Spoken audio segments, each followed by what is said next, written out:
all these scriptures kind of funneled into one of those three legs. And when you put them all together, you get a sturdy three-legged stool that will stand, and you walk out of jail free. So I say that's my get out of jail free card. You actually hold the keys sometimes to your own healing.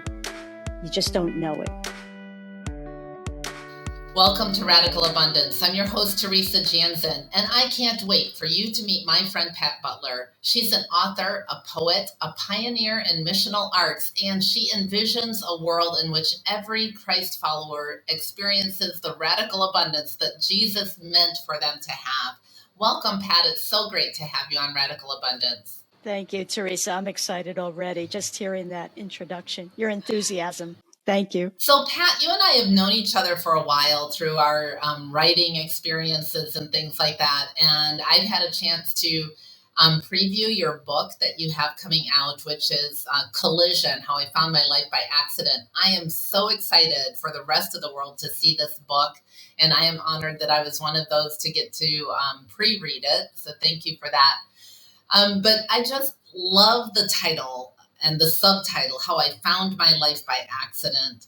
Can you just share with us a little bit about where does that story begin and what exactly do you mean? How do you find your life by accident? Collision is pretty straightforward. I had a car accident some years ago that left me with serious spinal injuries and a whole sequel of events that followed out of that and set me on a path for healing. And what I got was more than healing. As the subtitle suggests, you know the verse in Matthew where Jesus says, he who wants to save his life will lose it. But if you lose your life for my sake, you will find it. And I feel like I found that life that Jesus was talking about, the abundant life, the radical abundance, not just the kind of slog through life and hope for the best. And when you get whacked by life, you don't really understand why God let that happen. No, I wanted the fullness of what Jesus promised. He said abundance, so I was after abundance. And I found it through this accident, which explains the subtitle. What I know about every person who's ever had a journey like that, where they experienced something traumatic. You talk about finding your life and finding more than what you expected and finding healing and everything. But it doesn't just you wake up one morning and find it. It's a process. And I know you had quite a process. It was a long time between when you found your life and when you nearly lost it. What was life like, though, in between, before you found your life by accident? What was life like at the time of the accident, and how did the accident change that? It's a good question, Teresa, because I thought I was living well. I had a good life in Hartford, Connecticut. I write in the book, I was living large. I had moved there with a good friend. We were exploring this wonderful little city in New England. We both found good jobs. We found a nice circle of friends. I found a terrific church. My friend wasn't a believer at the time, but came to faith while we were there. And we both plunged into ministry in our local church. Very rich spiritual community, very rich social life, doing well enough financially. I could have done better, but my friend was doing well. I was doing well enough. So everything was going along beautifully, except I had this car accident, and that took everything away. I lost the ability to function physically for, I would say, at least a year, if not two. I don't even remember now. The whole journey was 12 years. But at the end of the medical kind of path that you take, they discharged me with a disability rating. And that meant that about one to 3 days up to a week, a month, I was pretty flat out in bed on painkillers, strong muscle relaxers. So financial issues were hit directly. My finances tanked. My car was totaled in the accident. I had to find a car. Social life went out the window. Job was severely compromised. I would not have been able to keep that job, except they were very gracious with me. until I finally handed in my resignation and took something else.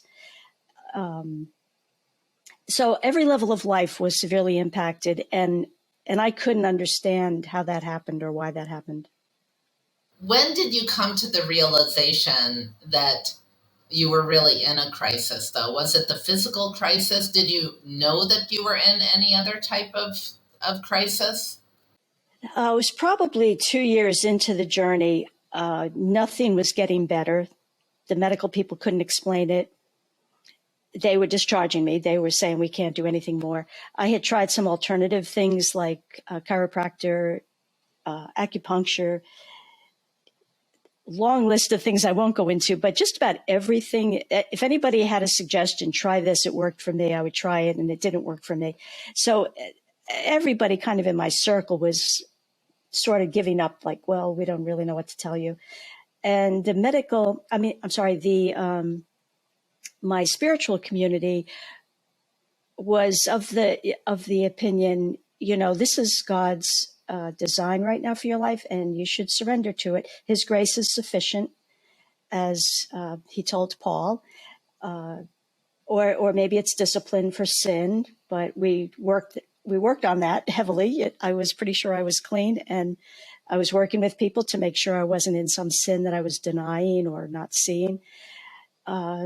And then there were other people in other communities that were saying, well, you are in sin and you have to confess that. And then I felt very accused and said, no, I'm sure that I'm not. I don't feel any conviction, and I'm working with people. And then there was another branch of the church that said, just name it and claim it. Your faith isn't strong enough. You got to step up. And I was like, no, I have enough faith. Thank you very much. And I don't quite, for all those three kind of arguments I heard over and over, they didn't resonate with me. They're all true in a different way, or maybe at some level. But there has to be a context that those verses fall into, and they weren't falling well into my context. I dismissed the first one as, yes, God told Paul that. I'm not so sure he's telling me that. Maybe he is, but not yet. I'm not ready to, I don't hear it yet. The discipline and sin thing I was dealing with counselors, so I felt like, well, okay, yeah, maybe there's something I don't get, but God, I'm asking you to reveal it. And the name it and claim it kind of person, I said, well, I have done that over and over, and I'm repeating this prayer that you give me, and nothing's changed. So I want what God has to tell me about this. God has an answer. He's not telling me. He's not saying, no, you won't be healed. My grace is sufficient. He's not saying you just have to have more faith. I see plenty of stories in the Bible where the person had no faith and God healed. Maybe someone else had faith, or maybe he just healed out of compassion. So that didn't line up for me. Nothing lined up for me. Nothing resonated. And so everybody was releasing me kind of to fend for myself. I was either too stubborn, too sinful, too something they didn't like, and the medical community had dismissed me. So I hit this brick wall. And when the chiropractor said, I can't do anything more for you, I really felt for the first time that my hope failed. Because if he was like my last hope, he was at least getting me out of pain every day, but it would just come right back. So I felt like I've got nowhere else to go. Where do I go, Lord? And that evening he said, through Mark, the story in Mark of the woman who had the issue of blood, the words just flew off the page, Teresa. She had gone to all these doctors and was no better. She had spent all this money and was no better. I'm paraphrasing now, and that, I said, that's me. I've tried everything. I've bankrupted myself trying to find the treatment that will maybe work, and I'm no better. But she was reaching out to Jesus. So I said, okay, one more time, Lord. I give up. I give up on all this stuff. I'm not going to spend any more money. I'm not going to try one more treatment. It's you and me. And if you don't do something, I don't know how to survive this. And I got a flood of peace come over me. I just filled up with peace. And I felt a sense of God's presence, like smiling and happy, like, okay, now that we got that out of the way, stand by.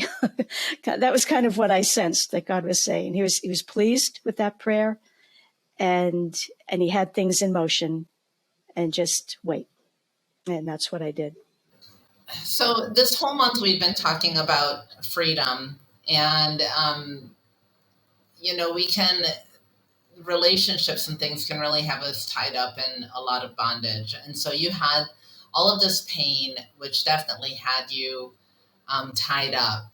How would you describe, that whole experience? Where did the freedom end up coming in for you? Okay, so one chapter I left out was, in the midst of all that time, I was feeling called to missions, which was really hard to figure out in the scheme of things, because I thought, how could I be in missions? I can hardly get out of bed half the time.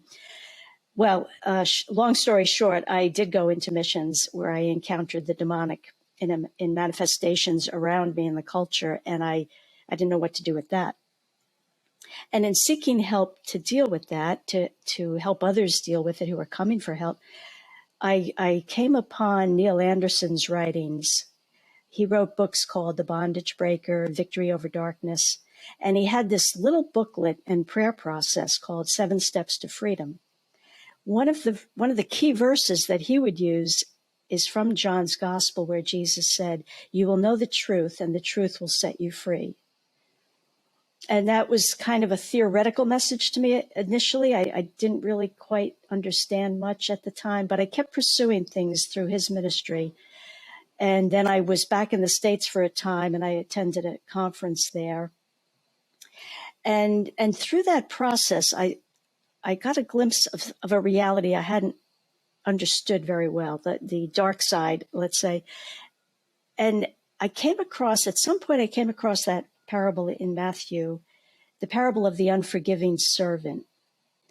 And I just want to read this verse because I think it's really key. In anger, his master turned him over to the jailers to be tortured until he should repay all that he owed. That is how my heavenly Father will treat each of you unless you forgive your brother from your heart. That kind of stopped me, because it struck me that we were turned over to jailers if we didn't forgive someone, and they could torture you. And if I had to describe my life at that point, it was tortured. Torturous pain was increasing every year. You feel like you're in a cage, or you're trapped, you're oppressed, you're depressed, you can't find your way out. And that God would allow this to happen over an unforgiveness issue.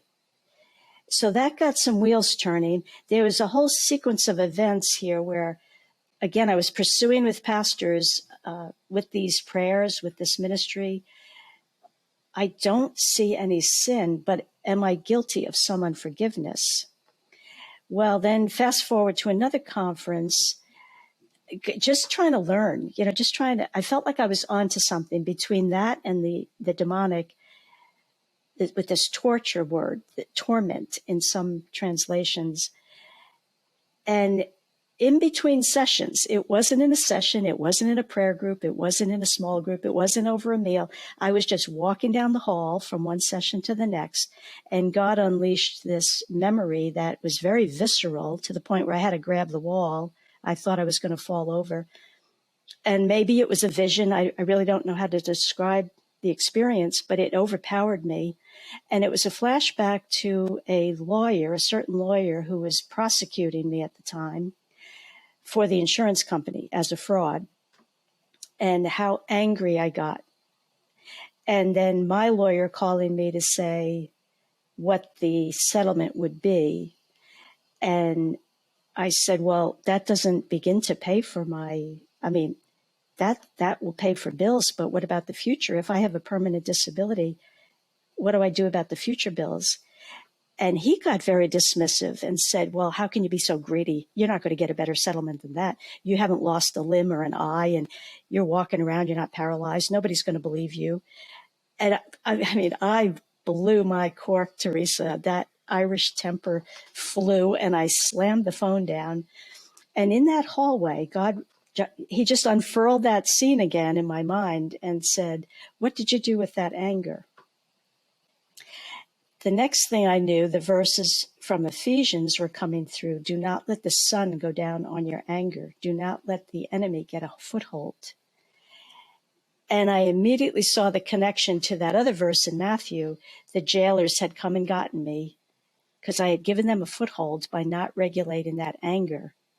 In that episode, so it was 6 years prior to this hallway incident, I worked it out in my mind this way. After the anger subsided, I realized I really can't do anything about this. The only other step I could take is go to a jury trial. And as my lawyer said, you can't get a better settlement. This is the top settlement awarded in this category. The next step would be to go to a jury trial. And because you're not paralyzed, haven't lost a limb, no jury is going to give you this much money. And I thought, okay, I guess I just have to do this. I have to accept this. I didn't see an alternative, but I didn't recognize either the sin of anger or the sin of, I didn't forgive that other lawyer. Either lawyer, really. I was mad at both lawyers. I didn't forgive them. I saw it as these are institutions dealing with my life, and I don't like the result, but I'm not going to change these institutions. So I accepted it. And God called me to account 6 years later saying, what did you do with that anger? And so that led to another prayer session with a medical doctor at the conference. And let me back up. That I had already had prayer from that doctor. When he prayed for me, initially I said, I have 3 herniated discs in my neck. Could you pray for that? And he did. And it was a very quick transaction. But that day when I woke up, I had no pain in my neck for the first time in 12 years. So I thought, wow, okay, let's see what happens. I didn't quite believe it was gone, but I was very happy not to have the pain. And in that day, then God unleashed this other memory. And then I went back to the doctor for prayer, and I said, could you pray for my whole back now? Because I haven't had any pain today. He asked me what I meant, and I said, well, I've more than just herniated discs. I have all this stuff and so on. I explained a little bit more. I had chronic fibromyalgia, I had migraines, etc. And so he prayed again. And that's when, again, God plunged me into this vision or revelation of demonic forces that had entered through the trauma and that had bound me. They were the jailers torturing me. But on my confession and repentance, they no longer had a foothold. And I saw in my mind's eye, or we could say with the spiritual eyes of the heart, I saw them expelled as no longer having any right to torture me. And I ended up on the floor, like, what in the world? This is so far out of my experience, my theology, my everything. I couldn't explain it mentally, logically, theologically, but in my mind, or in my heart, I knew I had just been healed and delivered. And the verse that came through my mind as I was on the floor recovering was from Luke, I believe, "Woman, thou art loosed." And this catalog of all the verses about healing that I've been studying, connected with sin, connected with demons, connected with not consulting God, not looking to God, not inquiring of God. It was like this whole big catalog of verses came cascading through my spirit, connecting all the dots. So this link developed in my mind immediately. The doctor who prayed for me taught it to me. There's 3 legs to healing: physical, emotional, and spiritual, by which he meant the demonic, and confession of sin and repentance. If you don't address all 3, you may not see healing. So let's look at each one. Well, we just got the last one, that final night of the conference, and I saw how all these scriptures kind of funneled into one of those 3 legs. And when you put them all together, you get a sturdy 3-legged stool that will stand, and you walk out of jail free. So I say that's my get out of jail free card. You actually hold the keys sometimes to your own healing. You just don't know it, or you might not want to do it. But if you can find that and do it, you walk out of jail. The enemy no longer has that foothold available to him. You know, Pat, there's a few things that I think about when I hear that story. And the first thing that I thought about the first time I heard it, and again, even now, just now, is, you know, I'm sure that there are people in my life that I have not consciously forgiven. And wow, the idea that that can bind me up, that it has the potential to be so binding as to lead to a physical manifestation of that is frightening to me, you know. And there, I know there are some people who are listening who are like, are you talking demons? That's kind of weird or scary or whatever, you know. But wow, it is scary. So what can you tell us about your experience with that? Yeah, that's great. Thank you. Because there is, be free, be hopeful. The next sequence of my education and all this came because I was scared to death then, because that experience freaked me out.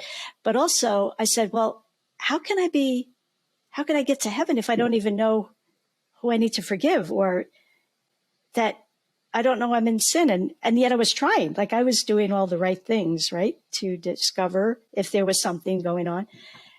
How in the world am I supposed to do this? And God gave me another little lesson with another pain in my neck. I freaked out. It was about 3 days later. And it was a scene in the emergency room where this creepy little guy that we've talked about was sexually abusive. And I blew my cork at him. And I completely forgot about it. It was a few minutes in a hallway in a hospital 12 years ago. In the big scheme of things, that went off the plate, right? That did not register in my spirit consciously, but it had stayed. And God said, you can't get into heaven with that on your soul. And I was freaked out. I started praying. I forgave that man. I was like, oh my gosh, Lord, bless him. Wherever he is, bless him. My neck got very hot and all the pain subsided. And God ended that session by saying, I know you can't do this. I know you have things on your soul that I haven't dealt with yet, but I will. I know how long you're going to live. I know my plan for you. I know when I'm going to draw things to your attention so you can deal with them. I can't do it all at once or you would freak out, but bit by bit, we're going to get to every single thing. And that's my commitment to you. I am the one who sanctifies you. I am the one who makes you holy. I am your healer. I am the one who does this. You are not going to get into heaven on your own efforts. You can't possibly remember all the things you've done or said. But I know, and I'm going to get them all out, so don't worry. And I had to go through a few months of really clinging to God and the scriptures to, get that emotionally and get that freedom from the fear of doing the same thing again, of sinning and not knowing it, of blowing up and not regulating it quickly. Was there anything else? I was like, is there anything else, Lord? So you could almost get superstitious about it. And instead of that, I'll say this, he gave me a couple of things during the week. For about a week, I woke up every morning, is there anything else? And he would remind me of something and I would deal with it. At the end of a week, nothing came. And he began to feed me all these scriptures about, I am the one who keeps you. I am the one who delivers you. I am the one, I am the one, I am the one. And I began gradually to relax in that. And he said, just go live your life. I'll call you out when I need to on anything. Just enjoy the freedom. Go play. Don't be afraid to make a mistake. I'll take care of that. I am the one who delivers you. I am the one who keeps you. I am the one who makes you holy. And I did take a while. I want to say maybe it was 2 or 3 months before I began to relax and say, okay, catch me. If I'm breaking a law, if I'm somehow compromising my soul with you, let me know. And he has, and he has. And I'll tell you, it gave me, I felt like I got released to the playground. Just go play. I'll call you if I need you. And he has called me on something quite deep and extensive recently in January. And again, I'm faced with that question of, why did you wait this long to tell me? And again, he said, because I know what I'm doing. I know the plan I have for you, and I know when it's right for you to understand this piece. And we're going to go to the next level now. So keep going. Don't be afraid to make a mistake. Just keep going.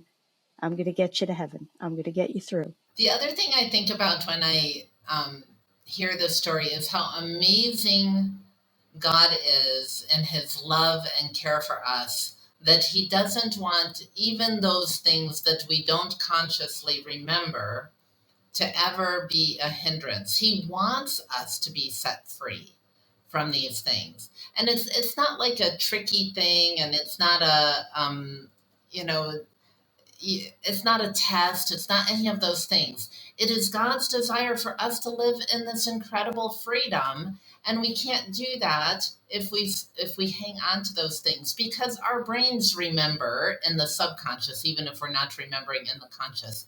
And God wants us to be free from all of that. And that's just amazing to me.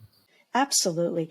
I've been so struck, Teresa, by there was no condemnation in this whole process at all. There was no sense of heaviness at all. I was freaked out, but it wasn't coming from God. It was coming from within me. It was a loving, meticulously planned out series of events at the end of 12 years. And I think I never saw that really until I wrote this book.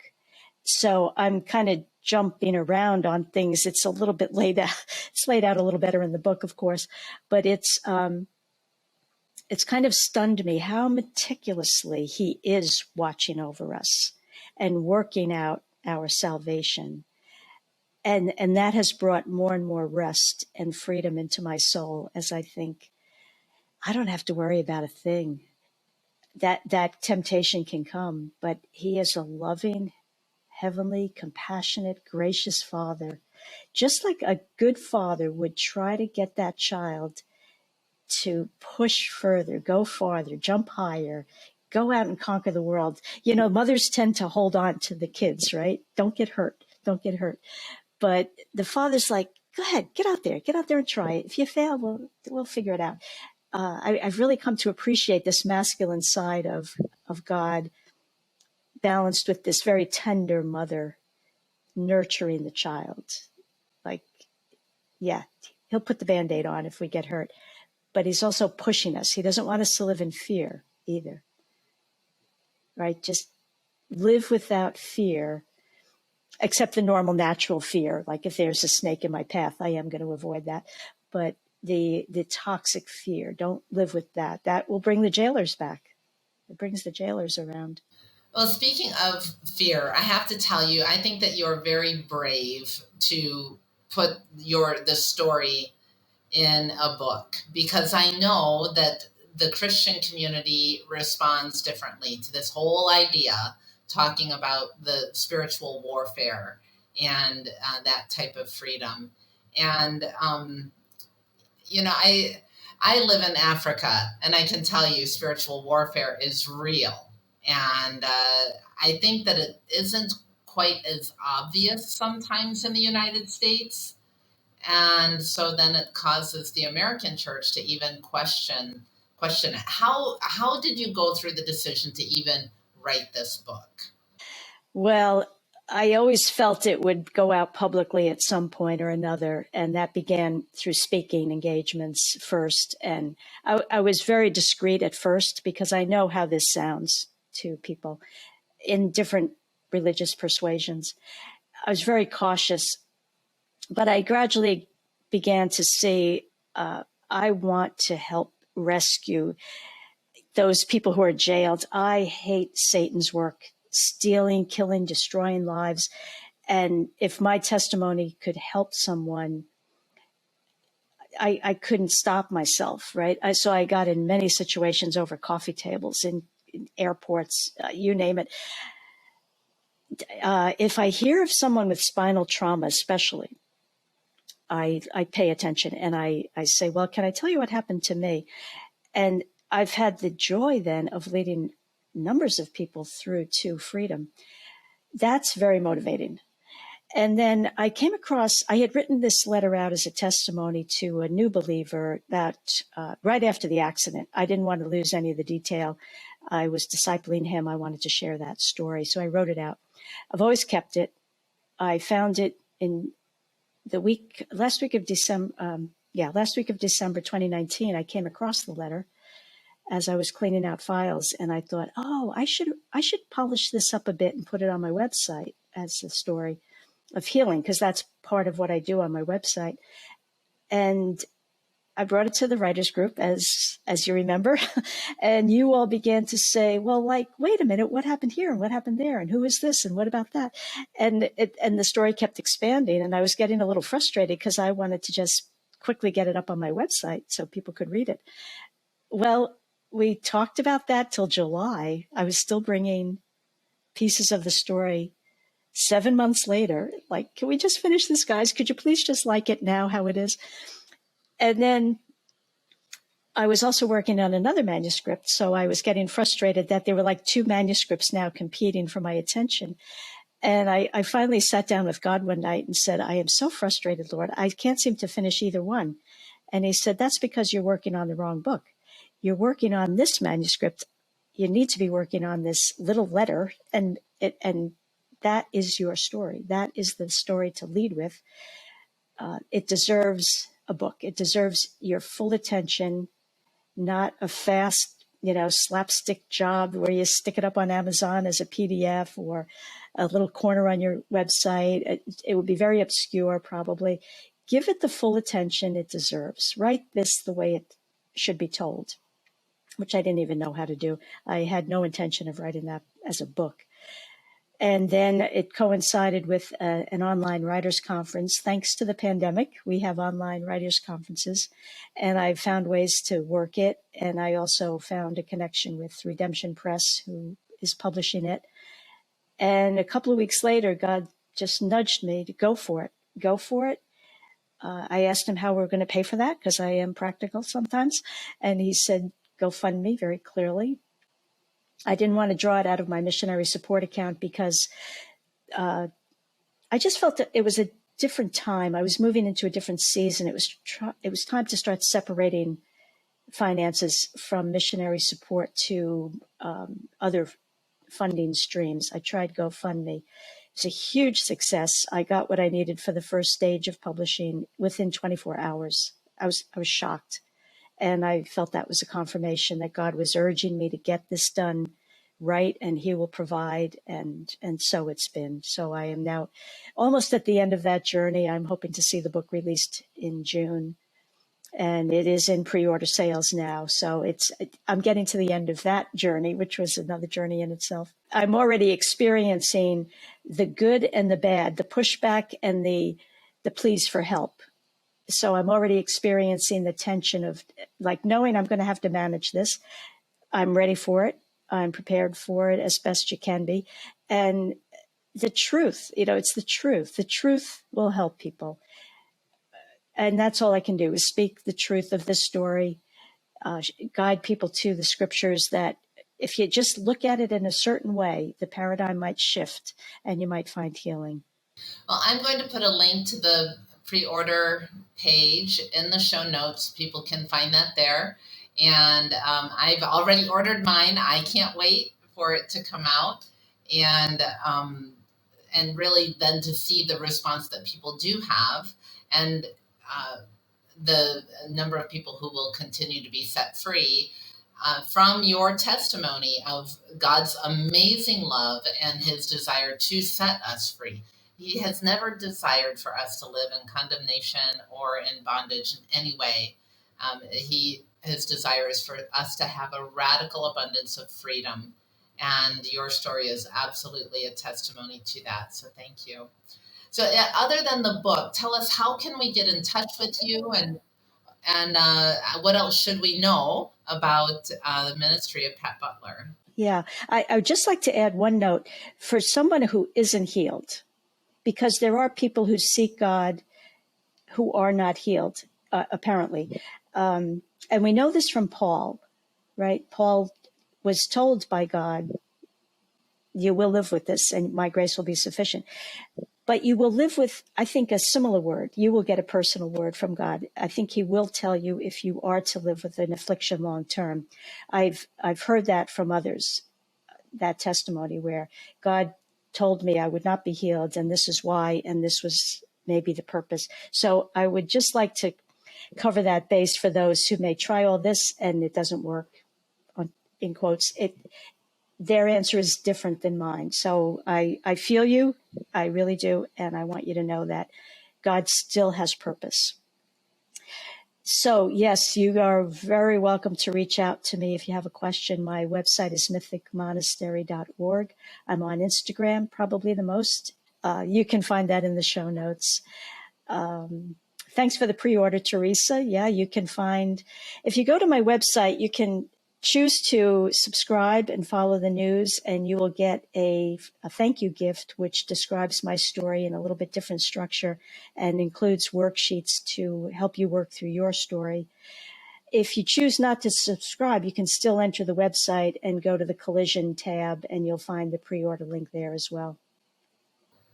That's wonderful. Thank you for those resources. And I am glad too that you mentioned that not everyone's healing journey looks the same. We don't have a cookie cutter God, and those people who have not experienced healing, their story is different from yours, and yet God is faithful. We know that, and so we just have to trust that.